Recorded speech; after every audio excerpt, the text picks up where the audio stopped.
In this video, I'll show you what 5 exercises you must be doing as a man, why they're fundamental to your goals, and how to perform each exercises efficiently to make them as effective as possible. The reason why every man should be doing these is thanks to the massive benefits that they have on testosterone, functionality, flexibility, athletic performance, and even your libido. Also, real quick, towards the end of the video, I'll be giving you some bonus exercises that I've added to my personal routine that have made a huge impact on all the benefits I've just mentioned above. Let's get started.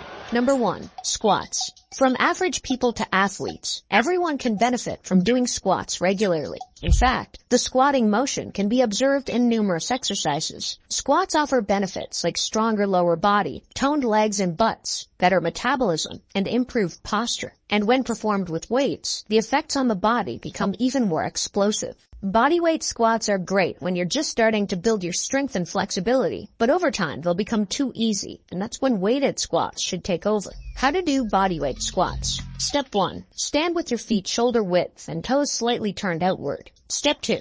Tightening up your core. Start shifting your weight back into your heels while pushing your hips behind you as you squat down. Step 3. Lower yourself until your thighs are almost parallel to the floor. Step 4. Ensure your feet remain flat on the ground while your knees remain over your toes. Step 5. With a neutral spine and your chest out, push through your heel to return to the start position while keeping your core tight. The deeper, the better. Maintain your form, but take note that a deeper squat means booty gains as it requires more glute activation. How to do barbell squats. Step 1. Start with your feet shoulder width apart and firmly grip the bar. Step 2. Rest the bar on your upper back and below your neck. Step 3. Keep your chest puffed out and your feet slightly turned out, around 40 degrees. Step 4. Taking a deep breath, retract your shoulder blades and brace your core. Step 5. Lower yourself until your hips are just below your knees, all the while keeping your heels glued to the ground. Step 6. Towards the top end of the squat,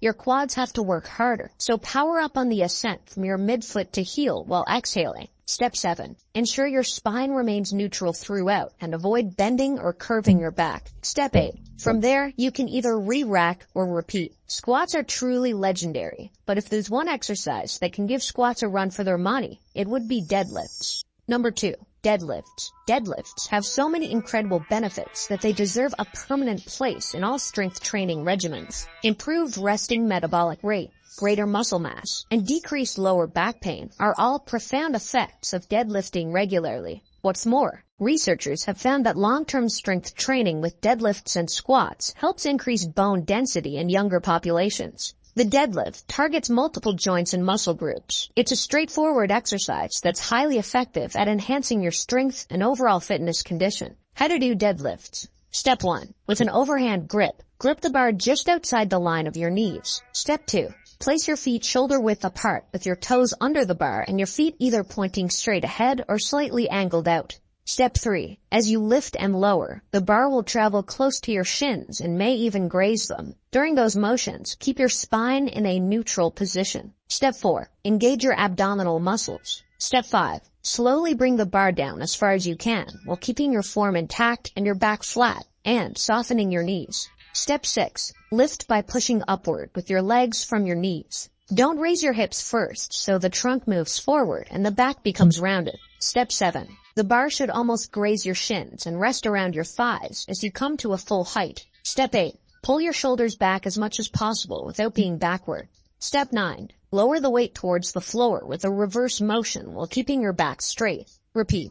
You know you're doing it right when you feel a stretch in the back of your thighs as you lower your back. Similarly, you should feel the tension in the back of your thighs and glutes as you rise. Deadlifts are a beast for gaining strength. However, it misses a few muscle groups. With the overhead press, the upper body pushes muscles missed by the deadlift that are all targeted. I'll expand on this in a while. Number 3. Bench press. The bench press is one of those exercises in a gym starter pack. It doesn't just appeal to bodybuilders, but to every average man. Many gym goers see it as a benchmark for a person's upper body strength. True enough, the bench press is highly effective for building strength, specifically in these areas of the body. When performed regularly as part of an upper body workout, bench presses also increase muscle hypertrophy in your chest, shoulders, and arms. How to do a bench press. Step 1. Lie flat on your back with a neutral spine and feet flat on the floor. Step 2. Draw your shoulder blades back behind you to keep from pressing with rounded shoulders. Step 3. Now, grasp the barbell using an overhand grip, placing your thumbs on the outside of your closed fist. Step 4. Position your arms slightly wider than shoulder width apart and remove the barbell from the rack, locking your elbows. Step 5. Breathe while lowering the bar until it touches your middle chest. Step 6. Pause briefly and exhale as you press the bar above your chest, extending your arms. Step 7. Lower the bar so it is just above your chest. This is the starting position for the next bench press. Bench presses are primarily focused on targeting your chest muscles. As for working your biceps and lats, pull-ups are a perfect choice. Number 4. Pull-ups. The pull-up is a hardcore upper body exercise. It's excellent at enhancing your physique and boosting your overall fitness. Moreover, studies suggest that adults experience 3 to 8% muscle mass loss per decade after they hit the age of 30. Resistance exercises such as pull-ups can help counter that. Pull-ups are quite challenging and can be tricky to master, specifically for those who are new at strength training, since you're lifting your entire body using only your arms and shoulders. But don't be disheartened. With proper form and techniques, you can do it. How to do pull-ups. Step 1. Start by standing below a pull-up bar with your feet shoulder width apart. Reach the bar using an overhand grip with your hands slightly further than shoulder width apart. You may need to jump to grab the bar, depending on how high it is. Step 2. Once you're holding onto the bar, you're in the starting position. Step 3. Inhale, then exhale. Lift your feet from the floor until you're hanging from the bar while pulling your belly button toward your spine to keep your core engaged. Step 4. Pull your shoulders back and down. Step 5. Engaging the muscles in your arms and back. Bend your elbows and lift yourself towards the bar until your chin is over the bar. Allow your elbows to move down as your body lifts. Step 6. As you move, avoid swinging your legs around or shrugging your shoulders up.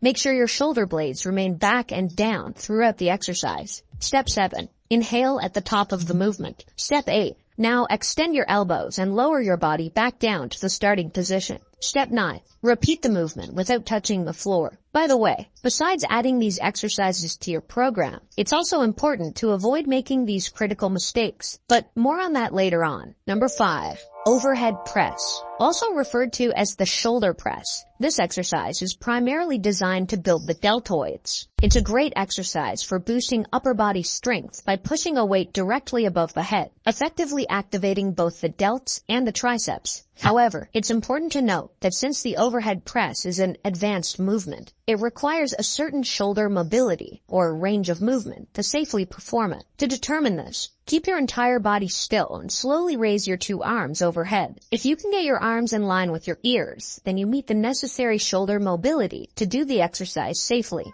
How to do an overhead press. Step 1. Walk up to the bar and grasp it slightly wider than shoulder width apart with your palms facing away from your body. Step 2. Remove the bar from the rack and step back. The bar should be resting in your hands right around your collarbone. Step 3. Now brace your abs, squeeze your butt, tilt your head back, and drive the weight up towards the ceiling. Step 4. Once the bar passes your forehead, return your head to neutral while completely straightening your arms overhead. Step 5. Your abs and glutes should remain engaged at the top of the movement. Make sure your lower back isn't bent. Step 6. Slowly lower the bar down to your shoulders, tilting your head back to make room. You may also opt for a seated variation of this exercise, but I will always pick the standing overhead press any day because it activates the chest, shoulders, arms, and upper back. With a seated overhead press, there's no core activation, and only your shoulders and triceps are targeted. Bonus content. Hip thrust. While squats and deadlifts are 2 awesome lower body exercises that can help build a nice rear, the secret is actually in exercises that specifically target your glute muscles. So if you wish to strengthen your glutes or have a fuller butt, or maybe improve your hip mobility, a weighted exercise that primarily activates your glutes, such as a hip thrust, is the key. It can help prevent lower back pain by strengthening the muscles that support the lower back. You can use a variety of equipment when doing hip thrusts, such as dumbbells, barbells, resistance bands, and more. In my case, I like the barbell variation the most. How to do a hip thrust. Step 1. Sit on the ground with a bench directly behind you and a loaded barbell over your legs. Consider using a pad on the bar to significantly lessen the discomfort. Step 2. Roll the bar so that it's directly above your hips, and lean back on the bench until your shoulder blades are near the top of it. Step 3. Now, drive through your feet, extending your hips vertically through the bar. Your shoulder blades and feet should be responsible for supporting your weight. Step 4. Extend as far as possible, then reverse the motion to return to the starting position. A good starting weight is generally between 50 and 100 pounds. Heavy weights aren't necessary for hip thrusts to be effective. What matters most is to have good form. But wait, there's one more thing that you should always keep in mind if you wish to get the most out of those exercises. And that is to never underestimate how big of a role your testosterone plays in building muscle. So, remember to check out this next video, or all your efforts will be in vain.